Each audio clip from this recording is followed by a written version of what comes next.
চীনের সাহায্যে বাংলাদেশে একটা সামরিক ড্রোন উৎপাদন কারখানা তৈরি করতে যাচ্ছে বাংলাদেশে। এরকম একটা খবর আমরা অনেকে হয়তো খেয়াল করেছি। খুবই ভালো একটা খবর এবং এই কাজটা বাংলাদেশের করা উচিত হবে কিছুটা সতর্কতা সহ। কেন উচিত হবে সেটা নিয়ে কয়েকটা কথা বলা দরকার। আমরা দেখলাম যে প্রাথমিক আলোচনা চলেছে, বাজেটও ঠিক হয়েছে 608 কোটি টাকা, যেটা 4 অর্থ বছরে পরিশোধ করা হবে। আমরা পৃথিবীটার বর্তমান যে পরিস্থিতি দেখছি, পৃথিবী খুব খারাপ দিকে যাচ্ছে। পৃথিবীর ন্যূনতম যতটুকু আইন কানুন ছিল, রুল বেসড অর্ডারের কথা বলছি, সেটা ক্রমাগত ভেঙে পড়ছে। এই ভেঙে পড়ার কারণে আমরা আসলে প্রতিরক্ষা সক্ষমতা অনেক বাড়াতে হবে, কারণ অনেক দেশ এখন অনেক অ্যাডভেঞ্চারাস কাজ করবে যেগুলো আগে চিন্তা করেনি।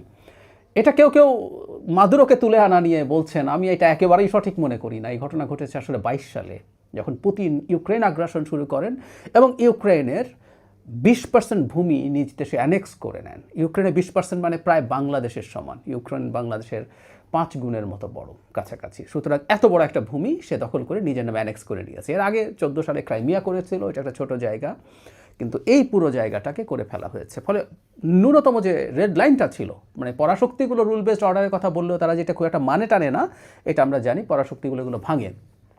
কিন্তু কতগুলো রেড লাইন ছিল, রেড লাইনগুলো ভাঙতে শুরু হয়েছে। এখন ট্রাম্প তো রীতিমতো গ্রিনল্যান্ড দখল করে নেবেন, উনি কিউবাকে হুমকি দিচ্ছেন, তিনি কলম্বিয়াকে হুমকি দিচ্ছেন। এই ঘটনাগুলো তো ঘটছে। মাদুরোকে তো তুলে নিয়ে আসেন, নিজকে অস্থায়ী প্রেসিডেন্ট ঘোষণা করেছেন। তো মোদির একটু খায়েশ হতে পারে ভারত বাংলাদেশ সম্পর্কে কীভাবে ভাববে, তার যে হুমকি সেটা সে বাড়ানোর চিন্তা করতে পারে, তার রেটরিক আরও অ্যাগ্রেসিভ করে তুলতে পারে, বিশেষ করে যখন ভারতে একটা ফ্যাসিস্ট সরকার ক্ষমতায় আছে।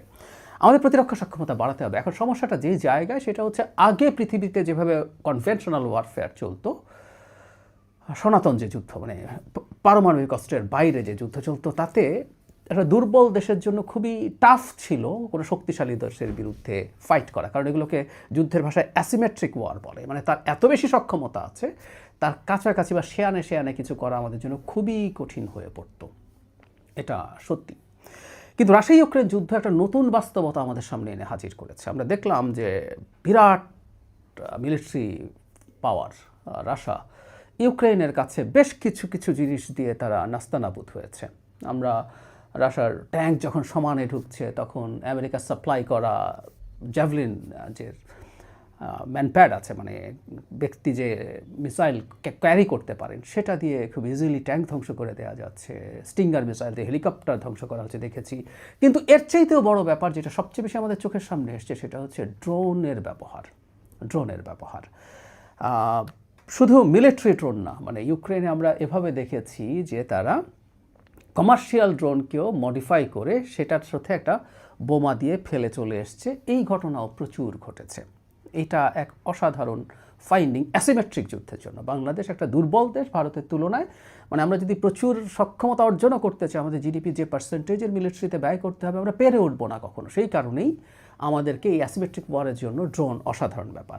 এখন ড্রোনের ক্ষেত্রে যেটা হয়েছিল, একটা ড্রোন খুবই জটিল, সেটা আমি ধারণা করি সেটা এখানে তৈরি হতে যাচ্ছে না। সেটা হচ্ছে কতগুলো কমব্যাট ড্রোন আছে, আমেরিকা একসময় প্রচুর ব্যবহার করতো, এখনও করছে না তা না।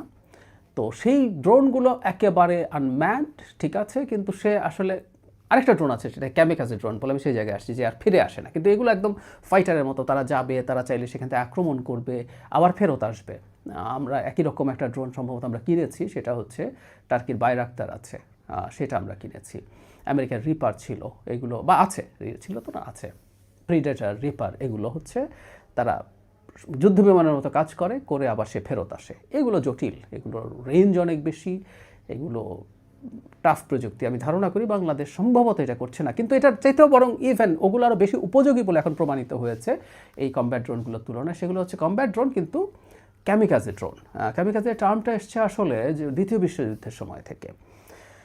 জাপানের অনেক পাইলট ছিলেন, তারা অনেক জাহাজের ওপরে, মানে যখন তারা ঠিকমতো পেরে উঠতেন না, যে তারা যদি বাঁচতে চাইতেন তাদের পাল্টা অ্যান্টি এয়ারক্রাফট গুলি থেকে, তাহলে তারা ঠিকমতো অ্যাটাক করতে পারতেন না জাহাজ। তখন তারা যেটা করতেন, তারা ওই তাদের ফাইটার নিয়ে জাহাজের উপরে আছড়ে পড়তেন, সুইসাইড করতেন।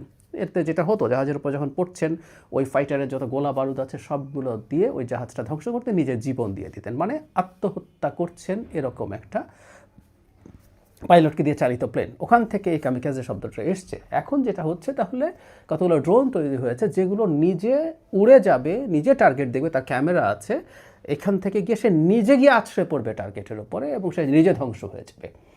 এই ড্রোনগুলো এখন খুবই উপযোগী। বিশেষ করে রাশিয়া ইউক্রেন যুদ্ধের সময় আমরা রাশিয়াকে দেখেছি যে তারা ইরানের তৈরি একটা ড্রোন প্রচুর ব্যবহার করেছে, শাহেদ ড্রোন নামে পরিচিত 136, প্রচুর ব্যবহার করেছে, রেঞ্জও ভালো, এগুলো বাড়ানো কমানো যায়। সো এই ড্রোনগুলো এখন এই অ্যাসিমেট্রিক যুদ্ধের জন্য অসাধারণ বিষয়ে পরিণত হয়েছে। কেন, ব্যাপারটা যদি আরেকটু ডিটেল বলি, এগুলো খুব বেশি খরচে না। এগুলোর মানে যেটা দাঁড়াবে যে এই ড্রোনটা কেউ যদি ব্যবহার করতে যান, এই ড্রোনটা নিয়ে যাবেন, নিয়ে গিয়ে এখন যে টার্গেট করা হলো, কারো মানে শক্তিশালী দেশের তো অ্যান্টি এয়ারক্রাফট বা অ্যান্টি মিসাইল টেকনোলজি আছে, তার এয়ার ডিফেন্স আছে, সেটা একটা মিসাইল দিয়ে এই ধরনের একটা ড্রোনকে যদি করতে, এই ড্রোনের যা দাম, একটা মিসাইলের দাম 10 গুণ, 15 গুণ, 20 গুণ।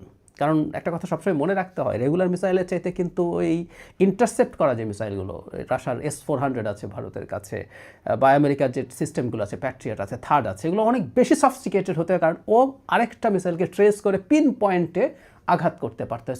সো এগুলো সবসময় অনেক বেশি সফিস্টিকেটেড এবং এগুলো অনেক বেশি দামি হয়ে থাকে। তো তাহলে ব্যাপারটা যেটা দাঁড়ালো, প্রচুর ড্রোন গেল, দেখা গেল একটা সময় তাদের যে এয়ার ডিফেন্সের উপর প্রচণ্ড চাপ তৈরি করা সম্ভব এবং প্রচুর খরচ হয়ে যায়, 20 গুণ খরচ হয়ে যায়, 25 গুণ খরচ হয়ে যায় একটা ড্রোন ডাউন করতে।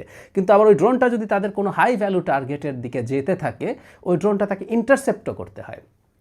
ফলে অ্যাসিমেট্রিক যুদ্ধের জন্য, মানে যখন একটা দুর্বল আর ভীষণ শক্তিশালী একটা পক্ষের মধ্যে যুদ্ধের প্রবাবিলিটি থাকে, আমি বারবার ভারত কেন করছি, ভারত করছি কারণ বাংলাদেশের প্রতি মিয়ানমার তো আছেই, মিয়ানমারের ব্যাপারে আমাদের ডিফেন্স থাকতে হবে। কারণ রিসেন্ট সময় আমরা দেখছি রোহিঙ্গা ইস্যু নিয়ে তারা নানান কিছু করছে, সেটা তো লাগবেই, একদম আমাদের ইম্পেন্ডিং একটা পরিস্থিতি মিয়ানমারের সাথে আছে। কিন্তু ভারতের যে ধরনের রেটরিক আমাদের প্রতি আছে, আমরা ভারতের সাথে যুদ্ধ করতে যাব তা না, কিন্তু একটা দেশের সামরিক শক্তি ডেটারেন্ট হিসাবে কাজ করে, কাউকে অ্যাডভেঞ্চারাস হওয়ার থেকে বাঁচায়। আমাদের ফাইটার কেনার কথাবার্তা হচ্ছে, আমাদের যদি যথেষ্ট ভালো এই ধরনের প্রচুর কাছে ড্রোন আমাদের হোম গ্রোন থাকে, তাতে আমাদের এটার স্টক পাইল অনেক বেশি হবে। আমরা যদি দেশে বানাতে যাই, আমরা অনেক কম খরচ হবে যেহেতু, সেই কারণে আমরা প্রচুর বানাতে পারবো।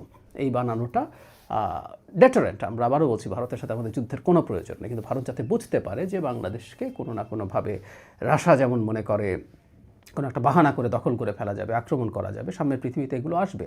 সুতরাং আমাদের এই প্রস্তুতি খুবই দরকার। It's a very good step আমি মনে করি। কিন্তু এখানে একটা কিন্তু আছে, এই কিন্তুটা একটু মাথায় রাখতে হবে। সেটা হলো, আমরা সাম্প্রতিক সময়ে খেয়াল করছি যে আমরা চায়না বেসড প্রযুক্তি অনেক বেশি করছি, আবার উপায়ও নাই, এটাও ফ্যাক্ট। এই খরচে আমরা চাইনিজ প্রযুক্তি পেতে পারি ইউরোপ থেকে, সেটা নেওয়া বা কেউ আমাদেরকে এই প্রযুক্তি ট্রান্সফার করবে কি না, সেটা একটা প্রশ্ন আছে। এবং চায়নার আবার আগ্রহ থাকার কারণ আছে, কারণ ভারতের সাথে তার যে ভবিষ্যতের কনফ্লিক্ট, সেই কনফ্লিক্টে সে চাইবে ভারতের আশপাশে যাদের সাথে ভারতের সুসম্পর্ক কম আছে বা সমস্যা আছে, তাদেরকে সেই প্রযুক্তিই হস্তান্তর করতে, যেটা সে পাকিস্তানে করছে। তো এটা করতে গিয়ে বিপদ যেটা হলো, বিশেষ করে ট্রাম্পও না, একটা রেগুলার আমেরিকান সরকার যদি ক্ষমতায় আসে, তারা চীনের সাথে অনেক বেশি স্ট্র্যাটেজিক সম্পর্ক, স্ট্র্যাটেজিক ইনভলভমেন্ট, চায়নার অনেক বেশি ফুটপ্রিন্ট বাংলাদেশে হয়ে যাবে। এটা কোনো আমেরিকান সরকার চাইবে না। ট্রাম্প হয়তো একটু ক্রেজি আচরণ করেন, কিন্তু Biden was very tough against China এবং বাংলাদেশকে ইন্দো প্যাসিফিক স্ট্র্যাটেজির পার্ট করা নিয়ে প্রচুর চেষ্টা তিনি শেখ হাসিনার সাথে করেছেন, ভবিষ্যতেও হবে। সুতরাং চায়নার সাথে এই ধরনের ডিল পশ্চিমারা, বিশেষ করে আমেরিকা কীভাবে দেখবে, এই ব্যাপারটা একটু মাথায় রাখা দরকার আছে। এই সরকার এবং ভবিষ্যতের সরকারকে এটা মাথায় রাখতে হবে। কিন্তু একটা বটম লাইন আছে, বাংলাদেশকে অবশ্যই নিজ প্রযুক্তিতে ড্রোন তৈরি করতে পারতে হবে। আমাদের এটা নিয়ে কোনো রকম কোনো কনফিউশনের কিছু নাই, এটা রাখতে হবে। এটার জন্য বাংলাদেশের যারা নিজেরা, মানে নিজের মানুষজনও যদি এই ধরনের ক্যাপেবল পাওয়া যায়, বিদেশে যদি কেউ থাকে, তাদেরকে এনে এই প্রযুক্তি ব্যবহার করে, বিশেষ করে কামিকাজে ড্রোন খুব টাফ জিনিস না, কারণ ওটা ফিরে আসবে না। ওটা কোনো রকম একবার আসলে তার নেভিগেশন সিস্টেমটা যদি ঠিকঠাক থাকে, ক্যামেরা তো আছেই, ড্রোন অপারেটর যদি এটাকে টার্গেটে নিয়ে যেতে পারে, তাহলে আসলে এই কাজটা করা যায়। আমাদের প্রচুর কামিকাজে ড্রোন লাগবে।